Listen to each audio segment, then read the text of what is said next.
Beaucoup de chrétiens disent connaître Jésus, mais ils ne le connaissent pas vraiment. Il y en a beaucoup de chrétiens disent suivre Jésus, mais ne le suivent pas vraiment. Marcher avec Jésus, c'est marcher selon l'esprit. Ce n'est plus marcher selon ton âme. Littéralement, ça veut dire marcher en se conformant à ce que veut l'esprit. La fonction de l'esprit, c'est d'être conscient de Dieu. Et quand c'est un privilège d'être en communication directe avec Dieu. Et quand on est en contact direct avec Dieu, notre esprit reproduit les attitudes, les désirs et la volonté de Dieu.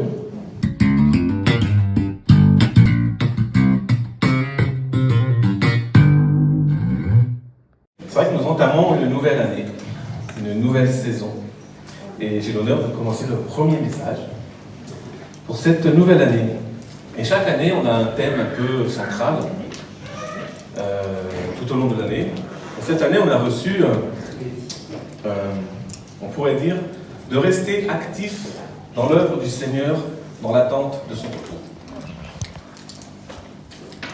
Luc 12, verset 35 nous dit « Tenez-vous prêts, la ceinture aux reins et vos lampes allumées. » Après, ce verset est tiré d'une suite de paraboles qui parlent notamment du retour du Seigneur. Ou plutôt, qu'est-ce qu'on doit faire pendant son absence?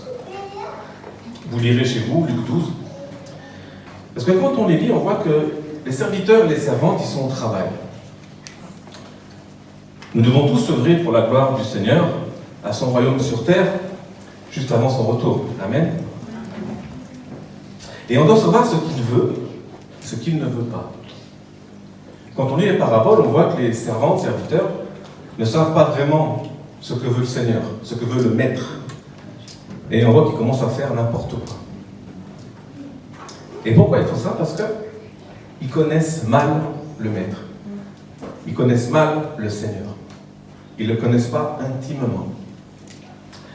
Alors, dans l'optique de cette nouvelle saison, j'ai intitulé mon message « Sais-tu qui est Jésus ?» Sais-tu qui est Jésus? Ça, c'est mon premier chapitre. Quand vous lisez la parole, vous découvrez que dans beaucoup de passages, les gens posaient cette question. Qui es-tu? Qui es-tu, Seigneur? Qui est ce Jésus dont on parle? Notamment il y a Paul, il y a Pilate, les pharisiens se demandaient, les chrétiens sur la route d'Emmaüs, Nicodème qui cherchait à savoir, les scribes, les juifs dans le temple, toute la ville de Jérusalem, Hérode, les disciples de Jean-Baptiste, les disciples de Jésus eux-mêmes se demandaient.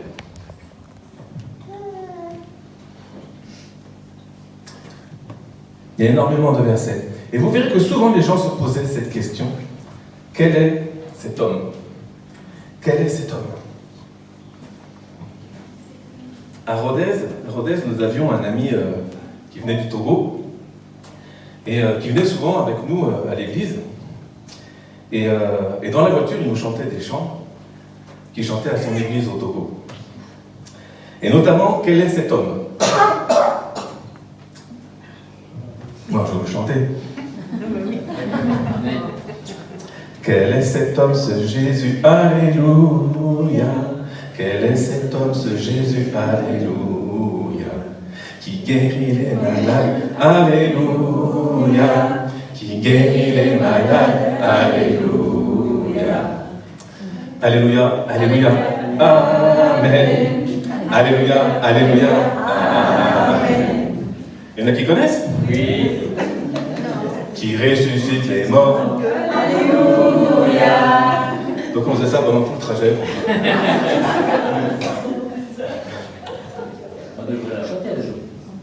Amen. Donc ils se posaient des questions.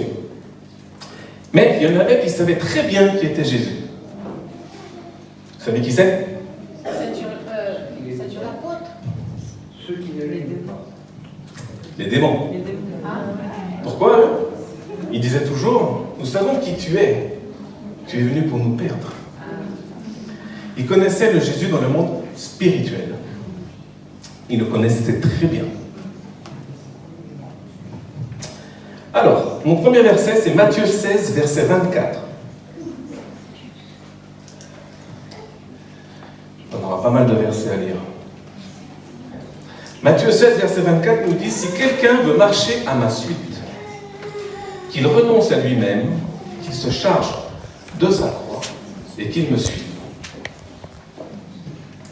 Marcher avec une personne, c'est accompagner la personne. C'est où la personne va, je vais. Marcher avec Jésus, c'est marcher à sa suite. C'est le suivre. C'est faire comme il fait, c'est dire comme il dit, c'est agir comme il agit. Et le problème de beaucoup, c'est que souvent on veut que ce soit Jésus qui nous suive dans nos actions et nos décisions. On veut toujours faire la volonté de notre âme en incorporant Jésus dedans, afin qu'il bénisse toutes nos actions et nos décisions. Mais Jésus il a dit quoi? Il a dit renonce à toi-même. Si tu veux me suivre, si tu veux marcher à ma suite, renonce à toi-même. Sinon tu ne marcheras pas à ma suite. Et ça c'est le problème de l'âme, qui veut toujours tout décider. L'âme c'est je veux que, j'ai reçu que, je sens que, je pense que. On en parlera en deuxième partie de l'âme. Mais en fait, Jésus, il veut quoi? Jésus, il pense quoi? Jésus, il ferait quoi? Et Jésus, il marche dans quelle direction? Sais-tu qui est Jésus? Dis-le à ton voisin. Sais-tu qui est Jésus?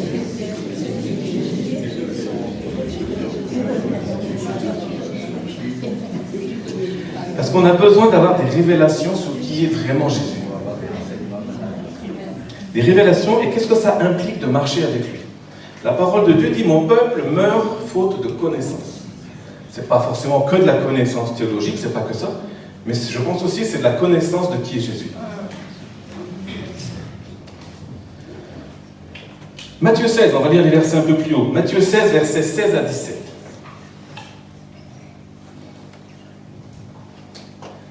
Jésus, étant arrivé dans le territoire de Césarée de Philippe, demanda à ses disciples « Qui dit-on que je suis, moi, le Fils de l'homme » Ils répondirent « Les uns disent que tu es Jean-Baptiste, les autres, Élie, les autres, Jérémie, les autres, l'un des prophètes. » Et vous, leur dit-il, qui dites-vous que je suis? Et Simon-Pierre répondit « Tu es le Christ, le Fils du Dieu vivant. » Jésus, reprenant la parole, lui dit « Tu es heureux, Simon, fils de Jonas, car ce ne sont pas la chair et le sang qui t'ont révélé cela, mais c'est mon Père qui est dans les cieux. » Amen. Là, Pierre, il a une révélation de Dieu concernant Jésus. Alors une révélation, c'est quoi? Une révélation, c'est avoir la vue de Dieu sur une chose ou une personne. C'est voir comme Dieu voit. C'est comprendre comme Dieu comprend, c'est connaître comme Dieu connaît. Quand Dieu il ouvre tes yeux, afin de voir, et te permet de voir une chose telle qu'il la voit lui, de voir une chose avec ses yeux à lui, tu as reçu une révélation. Dans ce passage, Jésus était là avec ses disciples. Il avait été avec eux pendant 3 ans. Ils avaient vu sa façon de vivre. Ils l'avaient entendu enseigner. Ils avaient vu les miracles qu'il avait faits. Même les disciples ont fait des miracles en son nom. Mais les disciples, ils connaissaient et voyaient Jésus comme les hommes voyaient Jésus. C'est-à-dire qu'ils ne le connaissaient pas comme Dieu voit et connaît Jésus. Vous savez que c'est possible de vivre avec une personne sans pourtant la connaître telle que Dieu la connaît. C'est possible de vivre avec une personne sans pourtant comprendre qui la personne est vraiment. C'est possible de voir les actes d'une personne sans voir la personne telle que Dieu la voit. Donc on comprend la question de Jésus quand il dit « Qui dites-vous que je suis ?» Vous. Plus concrètement, on pourrait dire « Vous qui me suivez. Vous qui dites que vous me connaissez. Vous qui êtes avec moi tous les jours. Qui suivez mes enseignements depuis 3 ans. Je suis qui pour vous ?» Les autres, ils disent que je suis un prophète, les autres, ils disent que je suis Élie, peu importe. Mais vous, vous dites quoi? Et là, Pierre, il répond, « Tu es le Christ, le Fils du Dieu vivant. » Et Jésus, tout de suite derrière, dit, « Pierre, Simon, Mon bien, ce ne sont pas la chair et le sang qui t'ont révélé cela. Ça ne vient pas de toi. Mais c'est mon Père qui est dans les cieux qui t'a révélé ça. Directement, d'esprit à esprit. Ce n'est pas passé ni par ses connaissances, ni par son intelligence. Directement par l'esprit. Révélation directe. Amen. Amen. Judas était un disciple aussi. Judas n'a pas reçu la révélation que Jésus est le Christ. Judas, il voyait Jésus comme un grand homme. Un grand homme ayant la puissance de faire de grandes choses. Il a vu tous les miracles aussi, Judas. Mais pour lui, Jésus n'a pas utilisé sa puissance pour faire la seule chose qui était nécessaire, selon lui, et pour beaucoup d'autres à l'époque, c'était de libérer le peuple juif de l'emprise romaine. Il connaissait Jésus humain. Il le connaissait humainement. Il ne le connaissait pas spirituellement. Donc, on peut être près de Jésus sans pour autant le connaître vraiment. On peut être près de Jésus sans pourtant le connaître vraiment.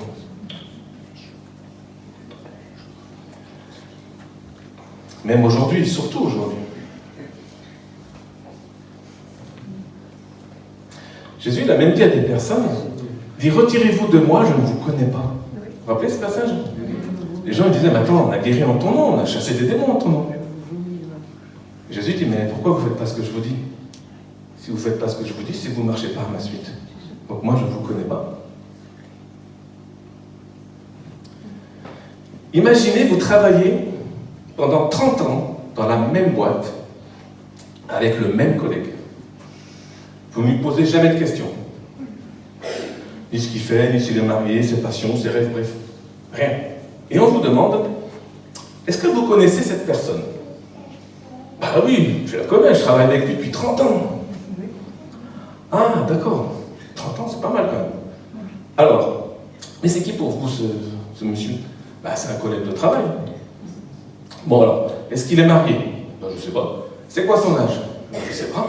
Il a des enfants? Ben, je ne sais pas. Mais il habite où? Ben, je ne sais pas. Ben, vous connaissez cette personne? Ben oui, je vous dis, ça fait 30 ans que je travaille avec lui. En fait, il sait qu'il existe, mais il ne la connaît pas. Il ne la connaît pas. C'est pour ça que je redis ma question. Sais-tu qui est Jésus? Question toute bête, hein, toute simple, mais d'une grande importance. C'est quoi ses envies à Jésus? C'est quoi ses projets dans ta vie? Pour l'Église, pour l'Aveyron, ta famille?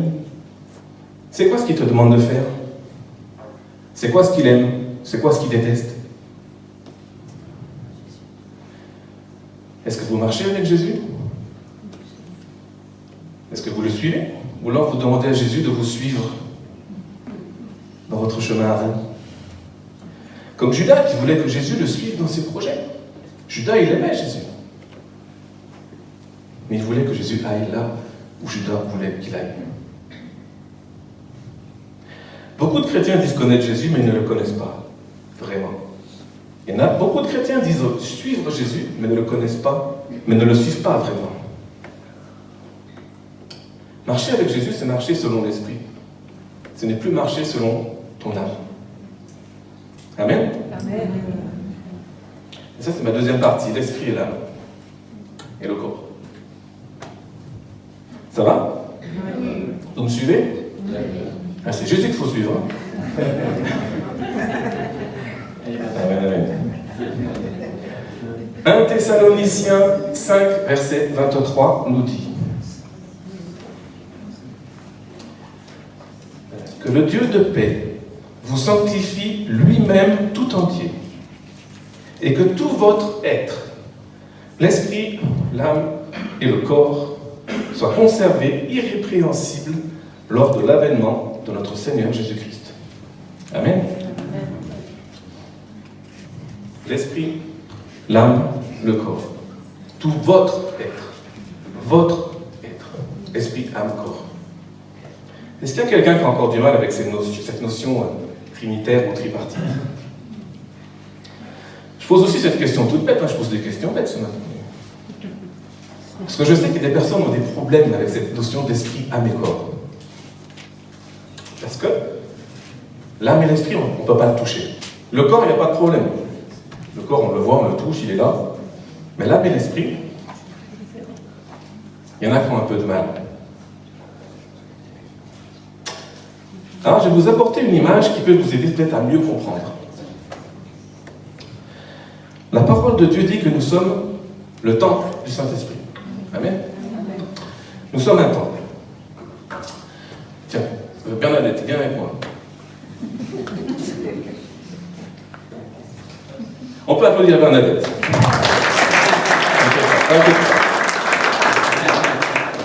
Le corps qui est là, magnifique corps, est un temple. Oui.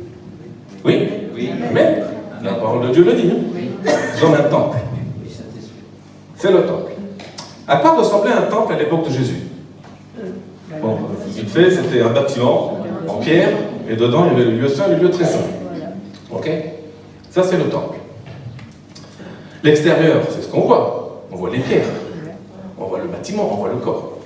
Et l'intérieur, on ne le voit pas quand on est dehors. Et pourtant, c'est dedans. Le corps, on le voit. Hein? On peut, voilà, on peut le toucher. Il est là. Dans ce temple-là, il y a quoi? L'âme et l'esprit. Vous le voyez? Non, on ne le voit pas. Et pourtant, On le devine, on sait qu'il est là. ils sont là. Ok?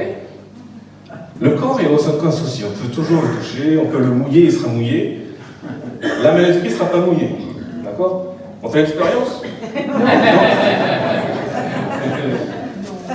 Donc voilà. Merci Bernadette.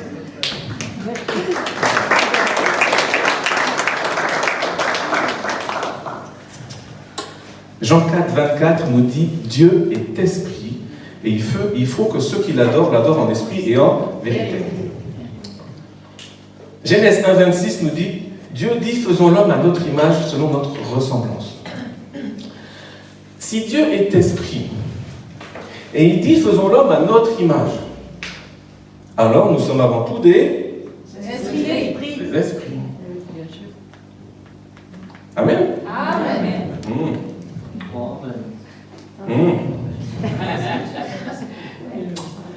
Amen, amen. Il y en a qui ont toujours du mal, je vois. Oui. Amen. Pas non, pas amen. Dans l'esprit, je fais rapidement, se trouve notre conscience. C'est là que nous sommes conscients de Dieu. Et aussi notre intuition. C'est par là que se donnent les révélations de Dieu. Ça ne passe pas par notre intelligence. C'est la voix du Saint-Esprit. Pierre, il l'a reçue par là. L'adoration vient de notre esprit. Dieu est esprit, alors nous l'adorons en esprit. On l'a lu juste avant. Et à la nouvelle naissance, comme vous le savez, notre esprit, on dit qu'il est rendu à la vie. Parce qu'il était éteint depuis la chute d'Adam. Ok? On a été déconnecté avec Dieu à cause de la chute d'Adam. Vous êtes ok? Quand on est de nouveau, on revient à Dieu par Christ qui nous reconnecte à Dieu. Amen? On est rendu à la vie. L'esprit est ranimé, on peut dire. Dans l'âme se trouve notre intelligence. C'est là que nous pensons, nous méditons, nous réfléchissons. Il y a nos émotions. Tout ce qui est émotionnel est dans l'âme. Et notre volonté. Je veux pas. C'est comme j'ai dit tout à l'heure, l'âme c'est je veux. C'est Seigneur, je veux une nouvelle voiture. Parce que celle du voisin, elle est plus belle que la mienne. Alors, s'il te plaît, tu peux me bénir là, j'aimerais, je veux. L'âme, c'est je pense. Je pense que ta théologie n'est pas bonne. Hein, Mais la mienne, elle est meilleure, tu devrais m'écouter, parce que moi j'ai fait des études et pas toi, donc je pense que. L'âme, c'est je sens. Je sens que l'esprit est là. C'est très mystique ça. Pourtant, il est là. Amen. Mais je sens que le Seigneur me dit que tu devrais arrêter de mâcher du chewing-gum. Tu devrais écouter. L'âme nous fait dire beaucoup de choses. Hein. Et à notre nouvelle naissance, rien ne se passe au niveau de l'âme. Rien. Mais l'âme, d'un coup, se rend compte qu'il y a quelqu'un qui est plus grand que lui. Oh, il y a un esprit qui arrive là. Il dit, mais t'étais où toi? Et puis l'esprit s'écrit là, c'est moi le chef maintenant. Donc l'âme doit se soumettre à l'esprit. Et là, je me suis dit, non. Ça fait des années que moi je guide, c'est moi qui dirige, je dirige. Et c'est pour ça que la parole de Dieu nous dit que notre intelligence doit être renouvelée, transformée par la parole de Dieu. Amen. Afin que notre âme soit en communion avec notre esprit qui dirige maintenant. C'est le travail qu'on fait tous, à longueur de journée. Parce que comme les Hébreux ils sont sortis d'Égypte, il fallait que le système de fonctionnement de l'Égypte sorte de leur tête. Comme nous sommes sortis du monde en venant à Jésus, il faut que le monde sorte de notre système de fonctionnement. On ne fonctionne plus pareil. On marche selon l'esprit. Amen. Et puis, il y a le corps. Le corps, c'est la partie identifiable, et parce qu'on le voit. Aucun problème avec le corps. Le corps, lui, le corps a des sensations, le chaud, le froid, la douleur. Et ce corps retournera à la poussière, et à la venue glorieuse de Jésus, nous aurons un corps glorieux, régénéré, incorruptible. Amen. Et donc le corps, là, c'est un véhicule. Il transporte l'âme et l'esprit. Et ce véhicule qui est là, soit il est conduit par l'âme, soit il est conduit par l'esprit. Il n'y a qu'un conducteur. Alors ton corps qui est là, que tu vois, que tu peux toucher, il est conduit par ton esprit ou par ton âme? Souvent par l'âme. Ouais. Est-ce que tu marches selon l'esprit ou selon ton âme? Ça, c'est ma troisième partie. Comment tu marches? Dis à ton voisin, comment tu marches?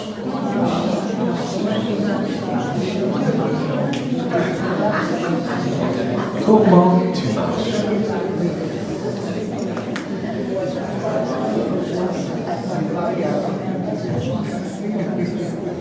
Galates 5, versets 16 à 25.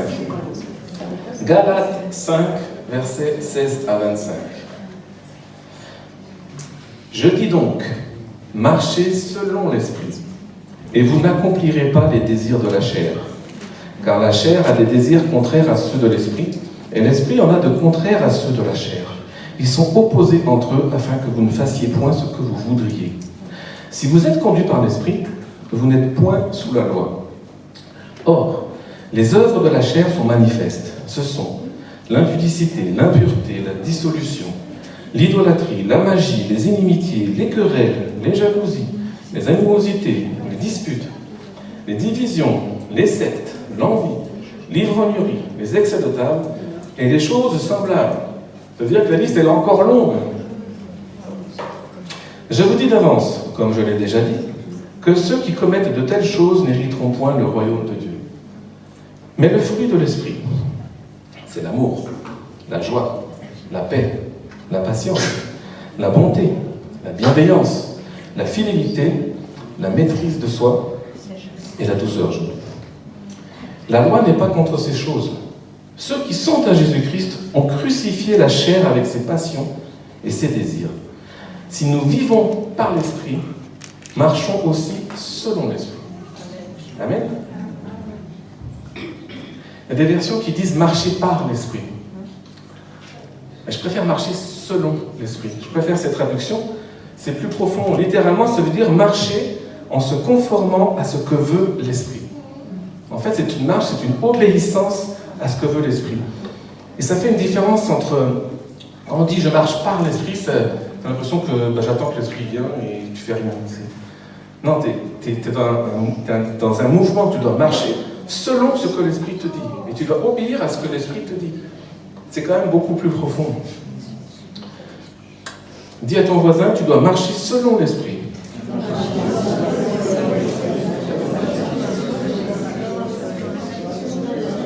Et dans ce passage, donc, on voit qu'il y a deux façons de faire. D'accord? Il y a les œuvres de la chair et les œuvres de l'esprit. On est OK? Et ça correspond à deux types de personnes qu'on trouve dans 1 Corinthiens 2, versets 12 à 16. Or, nous n'avons pas reçu l'esprit du monde, mais l'esprit qui vient de Dieu, afin que nous connaissions les choses que Dieu nous a données par sa grâce.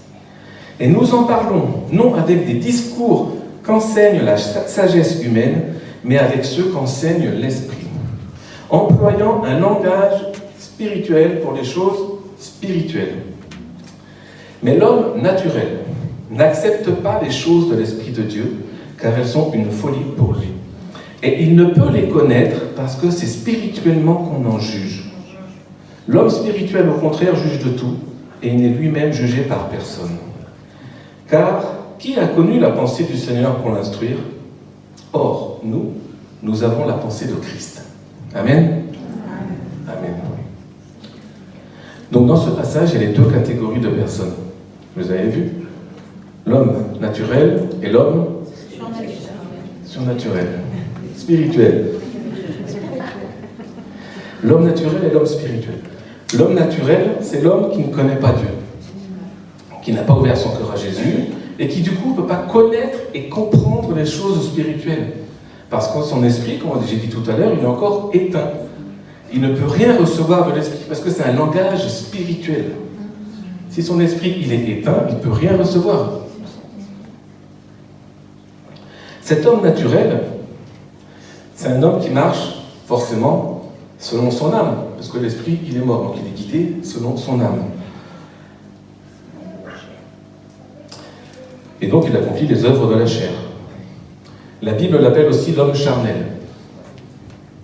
Donc il accomplit les œuvres de la chair, ça dépend de toutes les personnes, à différents degrés. Mais il marche selon son âme. L'homme spirituel, au contraire, c'est l'homme qui a ouvert son cœur à Dieu, qui a dit oui à Jésus. Et de ce fait, la connexion avec l'Esprit de Dieu a été reconnectée. Et donc maintenant, il peut comprendre, connaître, entendre tout ce qui vient de l'Esprit. Amen. Donc comme j'ai dit tout à l'heure, la fonction de l'Esprit, c'est d'être conscient de Dieu. Et quand on est c'est un privilège d'être en communication directe avec Dieu.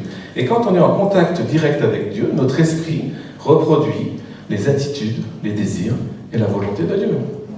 Amen. Donc cet homme spirituel est un homme qui marche selon l'esprit. Et de ce fait, il accomplit le fruit de l'esprit. Bon, ça c'est dans l'idéal. Hein.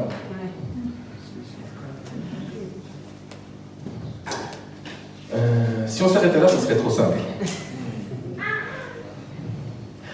1 Corinthiens 3, versets 1 à 3.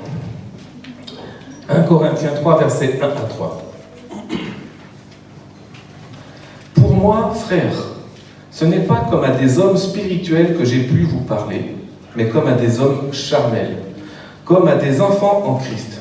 Je vous ai donné du lait, non de la nourriture solide, car vous ne pouviez pas la supporter, et vous ne le pouvez pas même à présent, parce que vous êtes encore charnels. En effet, puisqu'il y a parmi vous de la jalousie et des disputes, c'est deux œuvres de la chair qu'on a lues tout à l'heure, puisqu'il y a parmi vous de la jalousie et des disputes, n'êtes-vous pas charnels, et ne marchez-vous pas selon l'homme? Paul s'adresse à une église. L'homme naturel, c'est un homme charnel, forcément, on l'a vu. Mais là, il s'adresse à des hommes, normalement, spirituels. Ok? Et là, il parle à des hommes spirituels qui désirent vivre avec les désirs de la chair et non de l'esprit. Vous saisissez? Il parle à des hommes spirituels. Normalement, vous devez manger de la viande, je vous donne toujours du lait. Parce qu'il y a toujours des œuvres de la chair en vous. Vous êtes encore charnel. Vous voulez toujours vivre selon l'homme naturel. Non, c'est plus ça maintenant. Et l'Église est remplie d'hommes et de femmes charnels.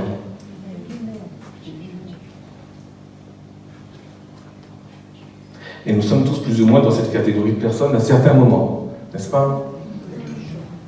Ça serait mentir si on dirait non, hein? Et pourtant, on a lu plus haut, ceux qui sont à Jésus-Christ ont crucifié la chair avec ses passions et ses désirs. On l'a crucifié. Et Paul il dit, si maintenant nous vivons par l'Esprit, nous sommes rendus à la vie par l'Esprit, nous vivons grâce à l'Esprit. Alors marchons aussi selon l'Esprit. Les Hébreux, ils sont sortis d'Égypte. Ils doivent marcher maintenant autrement.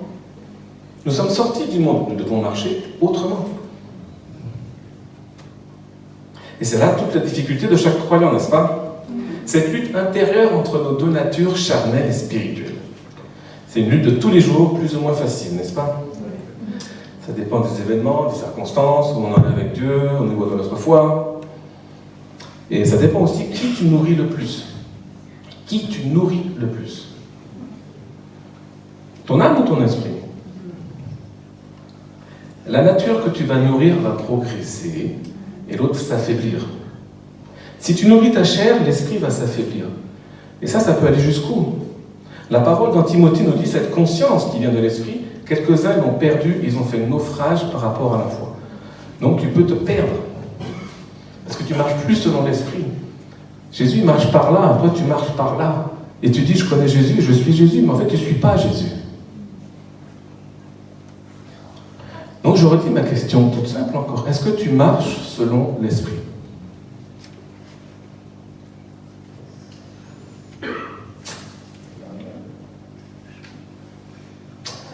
Moi j'ai quelques exemples. Vous êtes prêts? Oui. Quand la parole, elle te dit pardonne. J'entends non. Est-ce que tu pardonnes ou tu dis ah non, avec le mal qu'elle me fait, je lui pardonnerai jamais. Tu as beau me dire tout ce que tu veux, je lui pardonnerai jamais. Ça, c'est quoi ça? Ça, c'est l'âme. Ça, c'est l'âme. Parce que la parole de Dieu dit pardonne et tu seras pardonné. Dieu dit si tu ne pardonnes pas, je ne pourrai pas te pardonner toi. Alors des fois c'est dur, c'est sûr, le pardon est dur à donner. Ça n'a jamais été facile. Mais Dieu dit pardonne. L'esprit te dit pardonne. Ça c'est marcher selon l'esprit. Tu dis je pardonne. Ok. Quand la parole te dit de bénir les autorités spirituelles, mais aussi les autorités de ce monde. Dis tiens, bénis le président de la République. Ah non. Ah non, je ne suis pas d'accord avec lui. Il nous vole, il nous ment. Bref, non. Je peux bénir si tu veux quelqu'un d'autre, mais pas lui. Ça, c'est l'âme.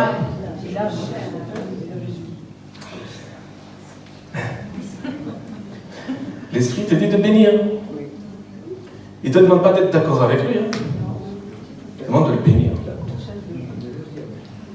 Ça, c'est marcher selon l'esprit. Il n'a pas dit que c'était facile. Hein? Si quelqu'un veut marcher à ma suite, qu'il renonce à lui-même et qu'il me suive. Quand la parole dit d'honorer le sabbat, bon, pour nous, c'est dimanche à l'église, ok? Est-ce que tu préfères aller à la plage parce qu'il fait beau, parce qu'il fait chaud, ou regarder téléfoot à la télé, je sais pas, ou autre chose? Ça, c'est l'âme. Ah, je vais faire la grasse matinée aujourd'hui. L'âme. Mais l'esprit, lui, il est bien disposé. Vous êtes des esprits. Et l'esprit, il a envie d'aller voir, se mélanger avec les autres esprits pour aller adorer en esprit et en vérité le roi des rois. Amen. Ça, c'est marcher selon l'esprit. Et ça implique de se lever le matin. Ouais. Vous en voulez encore? Oui. Vous l'aurez voulu, hein?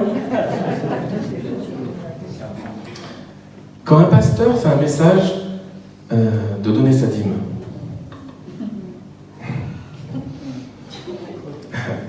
l'âme va tout de suite trouver des arguments pour ne pas la donner. Oh non, mais attends, j'ai pas de sous, moi j'ai pas assez, je donnerai quand j'en aurai plus. Puis en plus, attends, la dîme c'est pas l'Ancien Testament ça? Non, attends. Et puis ils parlent toujours d'argent dans cette église. C'est pas normal ça. Si vous choquez, qu'ils ont besoin de mon argent? Non. Je donnerai quand j'aurai envie. Bon bah ça c'est l'âme, hein? Ok? L'esprit lui dit, ben j'ai été béni, je bénis en retour. Je rends au Seigneur ce qu'il m'a donné, par remerciement, reconnaissance. Il m'a béni, je le bénis. Je sais qu'il n'a rien à faire de mon argent, il n'a pas besoin.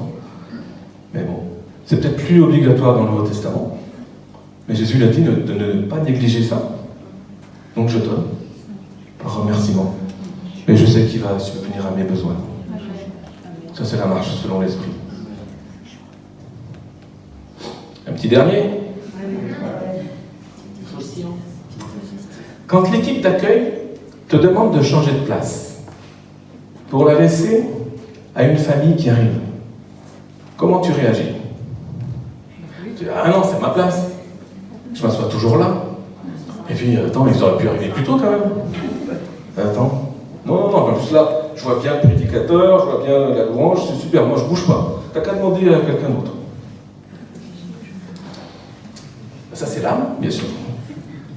L'esprit te dira, mais oui, avec plaisir. Il n'y a aucun souci. Bon, je vais arrêter là. Ça, j'ai pris des exemples de vie d'église tout simple, qu'on vit tous les jours, tous les dimanches. Mais comment toi tu réagis en privé chez toi, quand tu es tout seul, ou à ton travail, ou dans des soirées, peu importe. Comment tu réagis, comment tu marches? Tu peux reprendre toutes les œuvres de la chair qu'on a lues tout à l'heure, et puis tu t'arrêtes dessus, tu dis, ok, est-ce que des fois je suis comme ça? Parce que si nous marchons selon l'Esprit, nous devons refléter dans chaque situation le fruit de l'Esprit.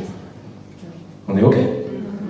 Donc dans chaque situation, tu dois être rempli d'amour, de joie, de paix, de patience, de bonté, de bienveillance, de fidélité, de douceur et de maîtrise de soi. Amen. Ça fait bon. Dans chaque situation, pas quand tout va bien.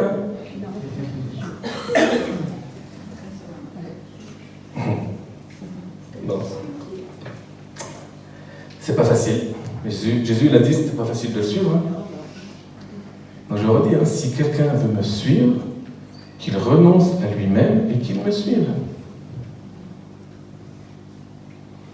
Bon. Et comment on peut discerner ce qui vient de l'âme et ce qui vient de l'esprit? Parce que là, les exemples que je vous ai donnés, c'était facile. Vous savez? C'est terre à terre. C'est concret, c'est la carnalité. Non? Qu'est-ce qu'il nous a donné Dieu? La parole. Oui. La Bible. Hébreux 4, verset 12 nous dit « Car la parole de Dieu est vivante, efficace, plus tranchante qu'une épée quelconque à deux tranchants, pénétrante jusqu'à partager quoi? Âme et esprit. » Jointure et moelle, elle juge les sentiments et les pensées du cœur. La Bible que tu as entre les mains, ou pas, la Bible qui est chez toi, ou qui est dans un carton à la cave, la Bible est le plus important. Parce que quand tu lis la parole de Dieu, le Saint-Esprit va agir dans ce que tu lis. Parce que tu es reconnecté avec l'Esprit. Tu vas pouvoir entendre ce langage spirituel quand l'Esprit te parle. Tu vas comprendre selon l'Esprit. Et ainsi, tu vas permettre à ton âme d'être transformée et renouvelée dans son intelligence. Et comme ça, tu sauras quelle est la volonté de Dieu, qui est bonne, agréable et parfaite. Parce que si tu ne lis pas la parole, ton âme ne va pas être renouvelée. Ton intelligence non plus. Il y a le dimanche, à l'église, certes, mais après, c'est un travail de tous les jours. Ok? Je vais m'arrêter là. Mais je vais vous laisser avec ces deux questions. Est-ce que je sais qui est Jésus? Est-ce que tu peux le répéter? Est-ce que je sais qui est Jésus? Tu te parles à toi. Est-ce que je sais qui est Jésus? Est-ce que je sais vraiment qui il est? Est-ce que je sais vraiment qu'est-ce qu'il veut? Est-ce que je le sais vraiment? Bon, Jésus c'est le Seigneur, Jésus c'est le Sauveur, ok. Mais au-delà de tout ça, c'est quoi? Qui dites-vous que je suis? Dit Jésus à ses disciples, qui le suivaient depuis 3 ans, tous les jours. Il pose cette question, qui dites-vous que je suis? Il n'y en a qu'un seul qui a répondu, les autres rien. Qui dites-vous que je suis? Qu'est-ce que Jésus est pour toi? Parce que tu peux suivre Jésus toute ta vie sans jamais le connaître. Et si tu ne le connais pas, comment tu peux le suivre? Question toute simple. simple. Ma deuxième, c'est est-ce que je marche selon l'esprit? Tu peux répéter aussi à toi. Est-ce que je marche selon l'esprit?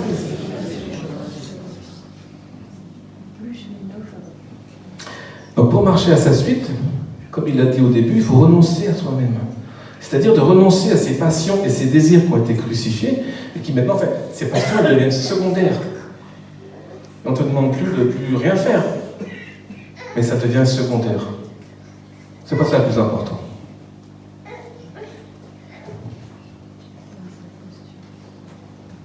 Paul, il disait aux Corinthiens, il en avait marre, hein, je vous donne du lait, mais j'en ai marre. Hein.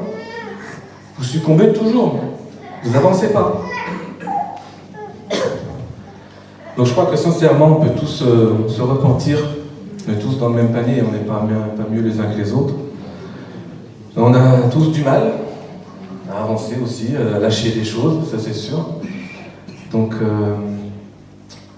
moi ce que je vous propose, je ne vais pas prier pour vous, on ne va pas prier parce que on est tous pareils. Donc je vous propose juste de laisser agir lui, de vous recueillir, peut-être de venir devant, à genoux, je ne sais pas, comme vous le sentez. Mais c'est bien de faire un pas de foi, de dire ok, dans ce domaine-là j'ai du mal. Peut-être que là, quand j'ai parlé, vous avez certainement peut-être vu des choses qui vous ont titillé, ou je ne sais pas, ou peut-être pas.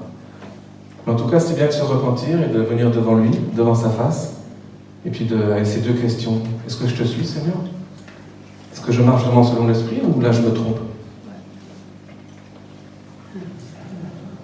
Lui déposer aussi tous les fardeaux, toutes les choses qu'on a du mal à lâcher. Hein. On a tous des choses qu'on a du mal à lâcher. La chair est faible, hein. L'esprit est bien disposé. Hein. Mais la chair, elle veut toujours conduire. L'âme, elle veut toujours garder le volant. Non, c'est l'esprit qui doit commander.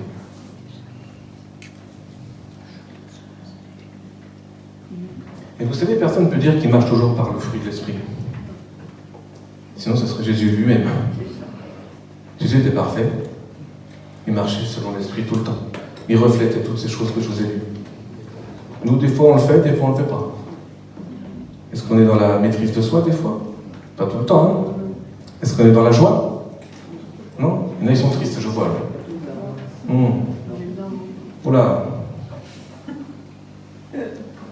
Est-ce qu'on est dans la douceur? Est-ce qu'on est dans l'amour, la patience, la bienveillance?